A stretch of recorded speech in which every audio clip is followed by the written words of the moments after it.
Complete candor up front. Growing up, I had a hard time relating to Stacey McGill. I had something in common with every other babysitter. I was Asian American and a daydreamer like Claudia Kishi and a West Coast girl like Dawn Schaefer. I had the responsibility of Christy Thomas and the social awkwardness of my favorite Mary Ann Spear. My sister and I seemed like Abby Stevenson and her sister, although I was more Anna than Abby.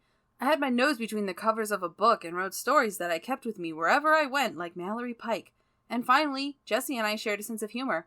Stacey, on the other hand, was beautiful and boys liked her, neither of which were true about me. Stacey was distant and foreign to me, a gorgeous nymph in a waterfall that I would never reach with my misshapen body.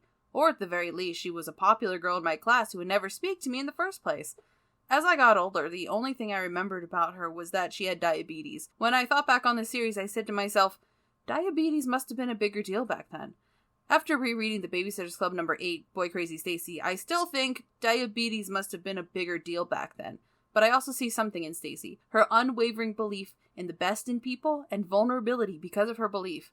This is Rereading My Childhood, The Babysitter's Club number 8, Boy Crazy Stacey.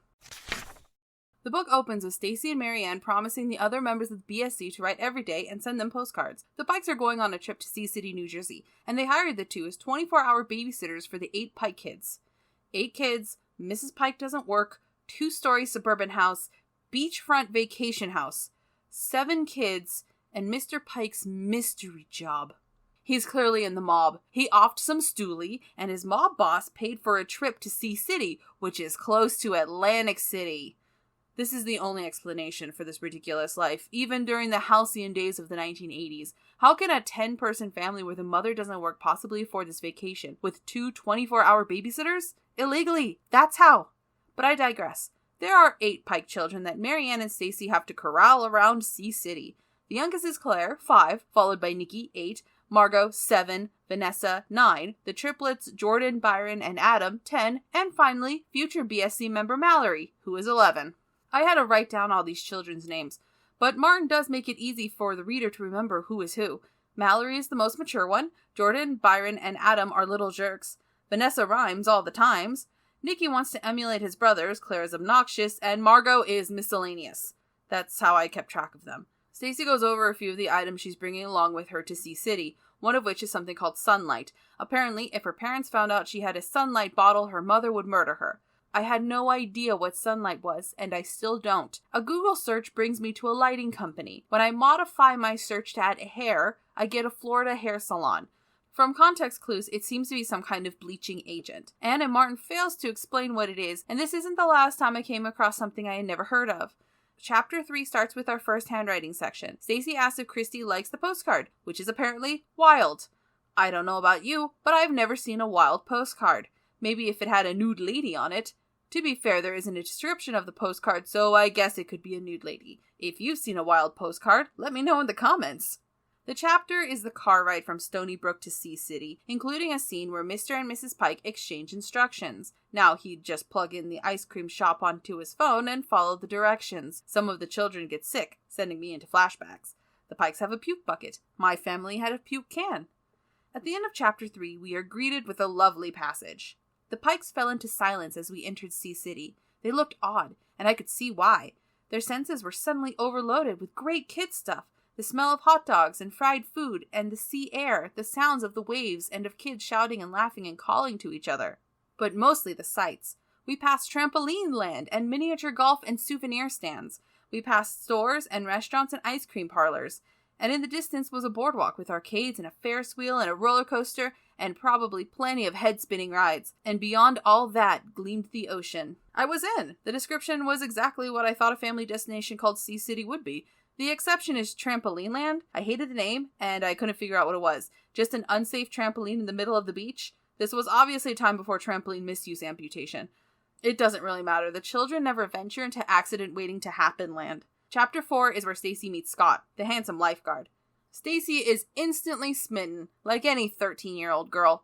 What girl hasn't fallen in love with a much older boy? Usually the admiration is from afar, where a girl can daydream about him from a safe distance. However, Stacey actually talks to him after Claire cuts her foot on a shell and Scott the lifeguard has to patch her up. Scott the lifeguard says to Stacey, "I've been noticing you."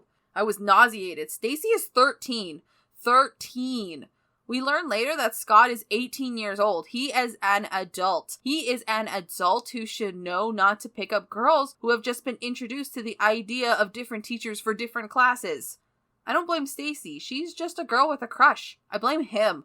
He should know better. He should have shrugged off her affections and got back to work, making sure the beach is safe. Instead, he sends her on food runs only to garnish her with the useless trinket of his summer job, a 5-cent whistle, and pet names like Babe, Cutie, and Princess. Marianne remarks that the gift is stupid. I concur, girl. I concur.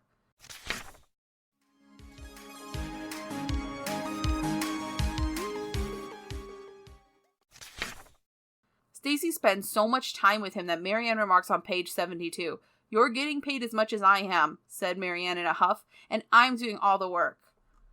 Marianne is right. While Stacey is off fetching sodas for an adult man and giving him googly eyes, Marianne is the one with the children, watching over them and keeping them from venturing too far into the ocean.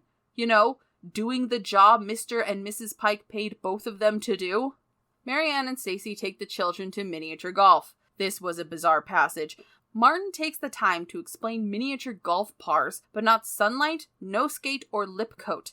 The next chapter is a supplemental chapter featuring Christie's babysitting adventure. It mentions an estate sale, so a kid may not know what par means, but would totally know what an estate sale is. On the other hand, I love the postcards. The contrast between Stacey and Marianne's approaches to the cards is stark, and the way they write to the other babysitters separates how they feel about the other characters. The cards are full of personality. They also tend to foreshadow the chapter. I genuinely enjoy the handwriting bits, and I hope I feel the same way in the other books. In chapter 10, we finally have the fall. Mr. and Mrs. Pike give Stacey and Marianne the night off, so the girls go to the boardwalk. We have another term I don't understand. Pedal pushers, which I just googled, and discovered that pedal pushers is another word for capris. While on the boardwalk, Stacey discovers Scott making out with some other girl. A girl who is his age, and obviously his girlfriend. Stacey is devastated. The next day, Stacey doesn't want to go anywhere. She spends the day with Byron, who has been having trouble relating to his brothers. Byron reveals that he is afraid of the water. Stacey helps him get over his fear in a lovely scene in which they go for a walk. Stacey comes to the realization that Scott never loved her, but she's more effusive about it than I was. I decided that Scott really did like me, but just as a friend, or maybe even just as a cute kid. No, Stacey, he is an adult. He should have known better. He's an adult man who took advantage of a child. At the end of the book, Stacey and Marianne hang out with two boys who are appropriate ages. In the background of the book, Marianne met a boy named Alex, who is watching over his brothers and sisters. He has a cousin named Toby. Stacey and Toby hit it off. Here we have my favorite outfit of the book.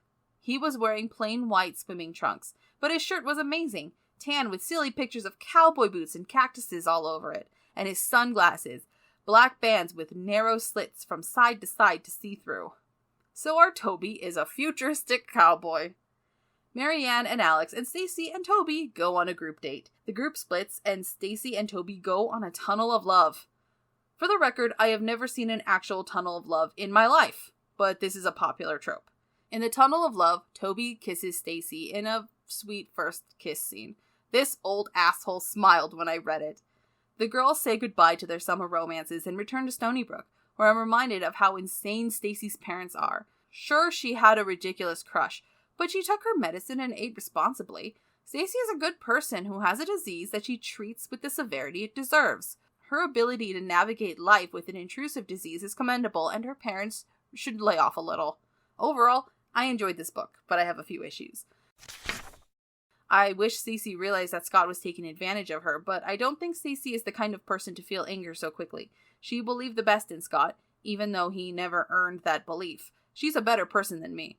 Also, Martin explains things like diabetes and what a par in miniature golf is, but not why Stacey's parents don't want her to have hair lightener, what no skate is, I googled that one, too, but to no avail, and other weird products. What are we supposed to know beforehand? The handwritten parts were always a treat, and I think it was a good message about expectations and responsibility. Christie's interlude was fun. Most of all, I'm happy to get to know Stacey better. Maybe this time around, I'll find more common ground with the treasure of the Babysitters Club.